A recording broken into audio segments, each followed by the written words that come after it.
what is up, everybody? Welcome to our Mystic Road Trip. I got a little backlog today, so this is actually the episode that should have been released on Monday, but it happens, life happens. I'm still going to get it out to you this week, or even with next week's stuff. So you may get 2 next week for the price of 1. With that being said, this is Monday's episode, and usually I would start off with Our Week in the Stars, but because I'm running it late, there will be no Our Week in the Stars this week. And if you're wondering who the heck I am and what I'm babbling about, well, I am your host of Our Mystic Road Trip. This is a podcast where I talk about spirituality, mysticism, magical kind of things, woo-woo, all that good stuff, holistic diet. It's going to be all kind of wrapped up together. And if that's something you're into, great. We found each other. Let's build a community. And I am Kim. I am your host. I am a tarot reader, an astrologer, a holistic dietitian, and a wellness life coach, among other things. And I really wanted to go on a road trip to try to, learn as much as I could. And I thought I would share it with you guys so that maybe if you're on a road trip or maybe you're just starting, you can learn along with me and you can try to figure out which stuff is important to you and which stuff isn't, and which stuff could just help you win Jeopardy.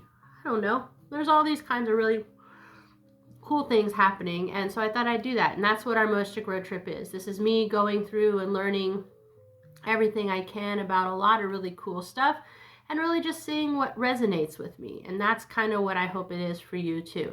On Monday's episode, we stick more towards the magical, mystical, spiritual aspect, wellness and all that. And on Thursday's episode, we solely focus on tarot, and I take one tarot card every week and kind of deep dive into its meaning and read how you could read it and how you could use the energies and associations and all that kind of stuff. So that's kind of what this podcast is about. This is Monday's episode, therefore it is going to be about magical and mystical spiritual stuff. This week we're covering altars and energy zones, because those are super important for your spirituality and mystical practices. And that's kind of why we did it. And then on Thursday we'll cover another one of the swords suit. So with that being said, let's jump into some housekeeping and shameless plugging before we jump into the actual talk of sacred spaces. If you want to reach out to me, you can do that. There's social media and an email that you can use. If you want to support the podcast, I would love for you guys to like, comment, share, do everything you can. The more engagement these podcasts or videos get, the more it gets pushed on the algorithm, and the more we can build a community that can really help each other grow and learn and hopefully make this world a better place, because that is something we need right now. And I do think it is going to be those that are spiritually minded and just good people, good nature, knowing that there has to be a balance, knowing that everybody matters, and really having empathy and sympathy for people, not just themselves. And so that's kind of, I would love to build a community where we could do that and raise the vibration of the planet, and hopefully, like I said, get some change going, because the world is it's not great right now for a lot of places. So let's do that. If you would like to support the podcast, other than that, there is a way to do it financially. Right now, I know the market and the money is not always great for everybody. So if you can't do that, by, like I said, just the like and comment interactions would be great. If you do have a few dollars and you want to kick it my way, you can do that through my Buy Me a Coffee or Patreon.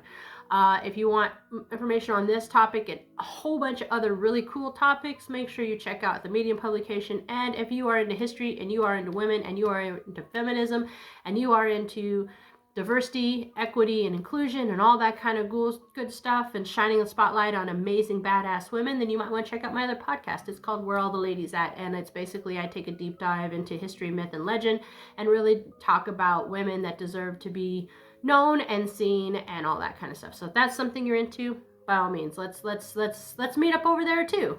Right on. And I think that's it for the shameless plugging and housekeeping. So now we can jump into sacred spaces, okay?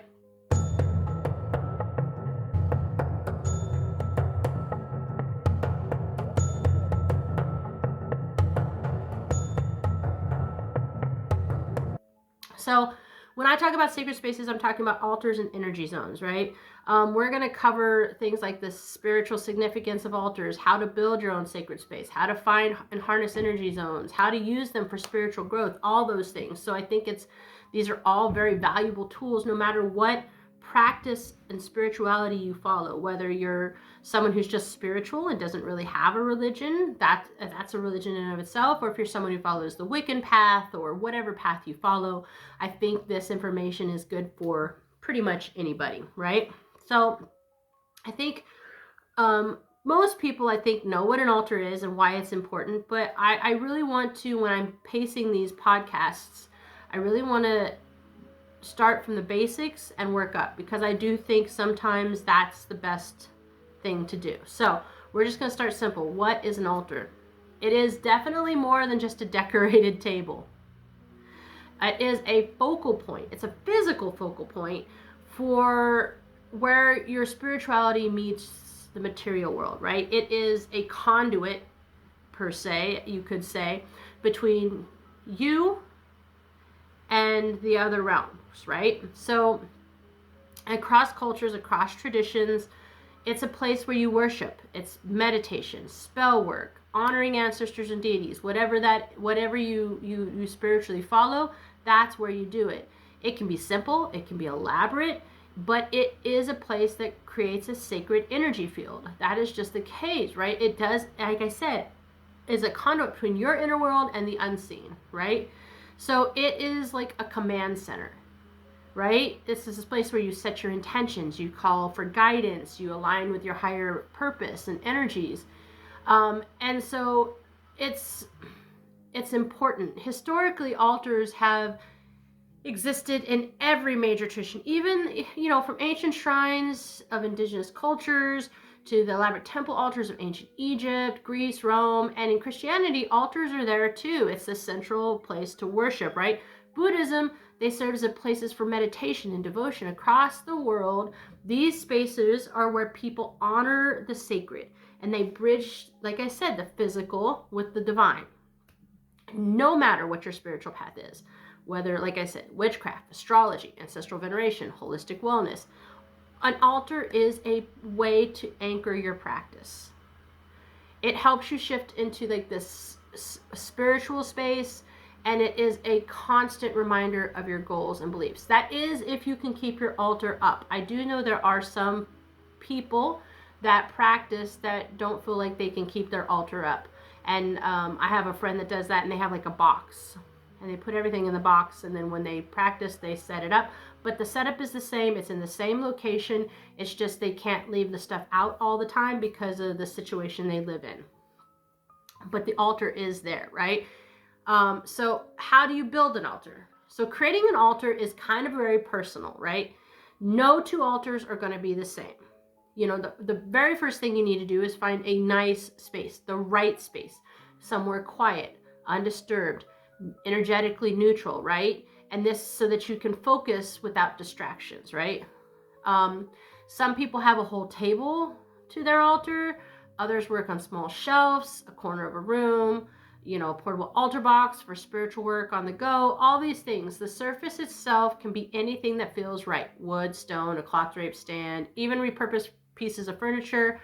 Natural materials like wood and stone are ideal because they ground the energy and enhance the altar's vibration. But, realistically, it's whatever you can find that feels right for you at the moment, right? Once you've chosen where you want to put it, you have to select items that you want to bring onto your altar, right? Candles. That's kind of a staple, right? Represent the transformation, illumination, element of fire, right? Crystals enhance the energy flow.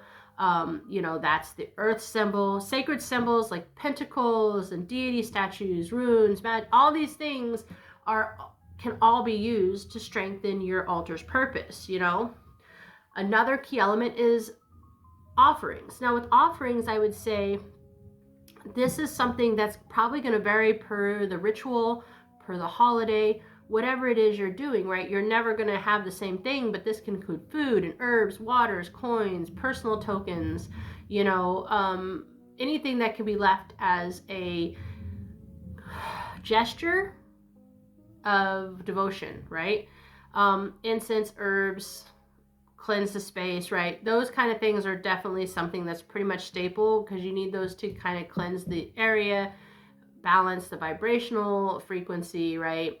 You may have a journal or a book of shadows, depending on what you do. All this can be placed on that altar for your experiences, right? I would say, though, before you use that altar, make sure you cleanse it. Done with smoke, water, sound, whatever, or even just visualization, whatever works for you. You have to cleanse away the stagnant energy and prepare the altar to serve in the way it's meant to be at that time, right? You also need to set intentions for the altar. Everything needs intention behind it, you need to clarify the role of what that altar is meant for, right? Over time, your altar is going to change, it's going to evolve, it's going to begin to reflect where you currently are in your spiritual journey. And that's because it's really this sacred touchstone. So I would say, start out with the basics and then let it evolve the way it's going to evolve. Just kind of like you do with your practice, start out. Then as you learn things and you try new things, and you're going to create your own unique altar and practice, right? That's key. That's one of the things that, first of all, that's one of the things that kind of drew me into spirituality and paganism, is because it is a communal thing, but it's also an individual thing. And I think it's a dichotomy. I think that's the way all religion should be, but I do think, and this is just my opinion, and I might get in trouble for saying it, I do think once it becomes an organized religion, then kind of things change a little bit, right? It becomes more formatted and less individualistic, if that makes sense. So now we've talked about what an altar is, we've talked about how to set it up. Let's talk about energy zones. Energy zones are locations in the world where Earth's energy is a little stronger, right? This makes those places super powerful, especially when it comes to healing and meditation and connecting to other realms. Some of these are like Sedona and Machu Picchu. We've kind of talked about this with ley lines before, but I wanted to bring it back in to talk about it with altars, because if you can tap into those energies, that's important. But the truth is, you can find those in your own home and local environment, right? There are places where energy just feels different, where you feel like this deep sense of peace, heightened intuition, really like a natural pull, right?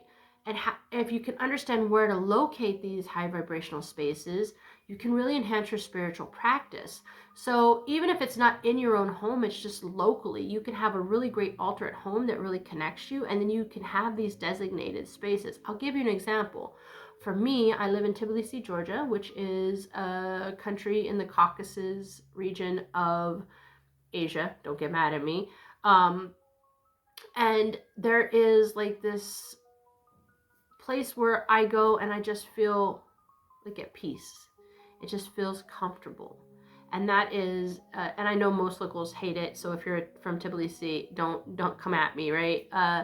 It's called the Tbilisi Sea, which is more of a lake. It's not really a sea. It's just kind of a man-made thing. And even though it's not perfect, there's a sense of calm and peace there. I feel relaxed. I've had a lot of good times there. I feel energetic there. So, maybe I want to include that in my monthly practices. Maybe on a full moon or a, new moon, I want to go out there and meditate on the dock.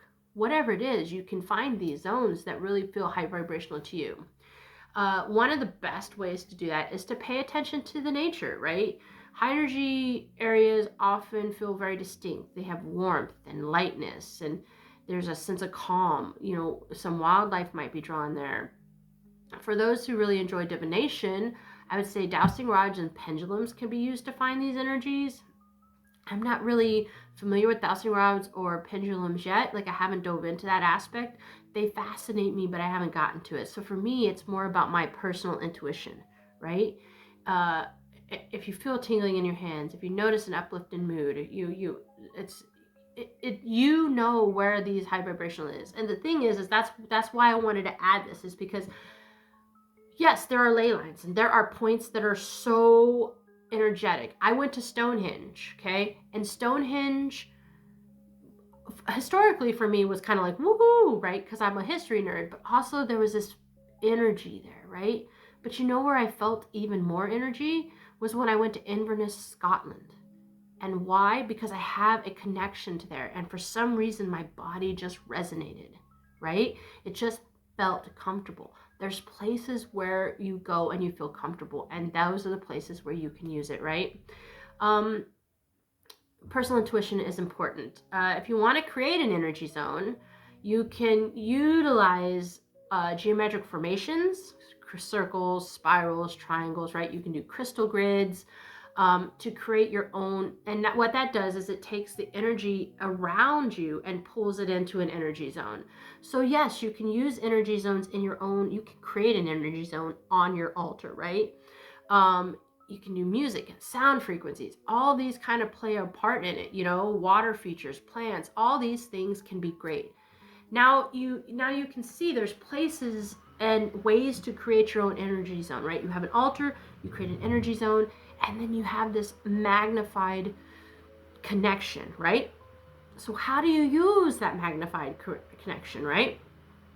And that's key. So once you have created your energy zone or found it, you can use it for a lot of different things. Meditation and grounding, just simply sitting or standing. That's why I said, like, the Tbilisi makes me calm. There's good memories there. So maybe on full moons I go and I meditate at night there, right? That's not or I walk along the shores, or maybe I dip my feet in the water. Whatever it is, you can connect with those, right? You can use simple visualization.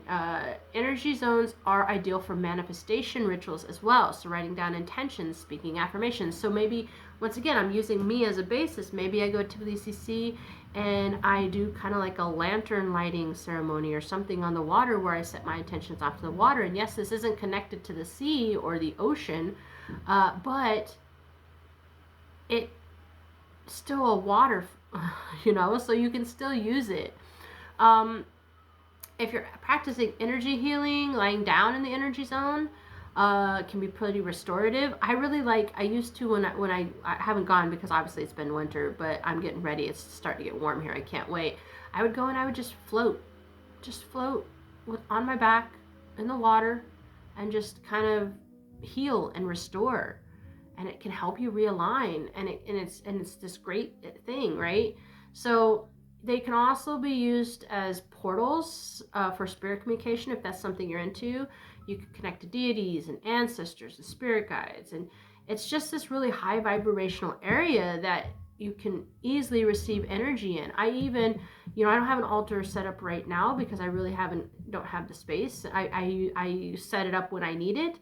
But when I get at my own place, I will have an altar set up all the time, and I will do my tarot readings and my astrology work in that area because it's going to allow me to connect with my guides even more than I can now. It's going to allow me that clarity, right? It's going to enrich my practice because the space that is the energy is going to strengthen that spiritual work, and that's important. So we've talked about a lot of the things, right? The importance, so the importance of energy zones and altars in magical and spiritual practice, right? Both of these tools are very powerful in any of these forms, whether it be magical, mystical, or spiritual, right? Because they are that bridge. They provide the worker with sacred spaces, and that's where energy can be more focused and intentions are amplified and you have a deeper connection. No matter if you're a witch, a healer, or just someone who wants like a better spiritual alignment, having these two things together can be essential. Altars are energetic anchors. They provide designated space, in witchcraft, which I'm Wiccan, it serves as a focal point for spell work and holding symbols and tools, and it offers representations of all the elements and deities and all of these things, And a mystic tradition, maybe it's more about devotion, where prayers and affirmations, right? Holistic and meditative practices. Altar helps set intentions. It gives you another focus, right? Everything is about focus, and by keeping an altar aligned with your current goals, you're going to create a continuous energetic connection to your desires and strengthening those manifestations. Energy zones are natural amplifiers. So if you can allow that energy to flow more freely, it can most definitely make your work very, very more successful, right? If you look, a lot of old cultures built temples and stone circles and sacred sites in some of these energy locations. And that was because they really recognized that these zones really helped to create a healing and divine connection, right? When used together, it just intensifies everything. Place your altar, create an energy zone, these are all things to help sustain a high vibrational energy, and you want your space, your spaces to have that, right? So if you consciously incorporate these elements into your practice, you can really cultivate a much deeper relationship with the unseen, and this will allow you to flourish in ways mystically and magically and spiritually that are amazing, not only personally, but just in general, and it can make it way more profound. So I would say that altars and energy zones are very, very important tools for deepening your spiritual connection, right? And really helping with intention and consistency. And I hope, I think I challenge you guys, create your own or refine your own altar, right? Experiment with your energy zones. And I would love for you guys to share that with me. Please, like if you've done this, share, comment on the video, message me on social, right? I would love to hear what you do and how you do it, right? And that's it for today, guys. As usual, if you'll reach out to me, you can do that, as I said, through social media and the email. You can most definitely, if you want to support the podcast, like, subscribe, share, all that kind of things. If you are interested in this and so much more, Medium publication, and also if you like history and feminism and women, check out my other podcast. That's it for today, guys. As always, I hope you stay curious, stay blessed, and stay safe.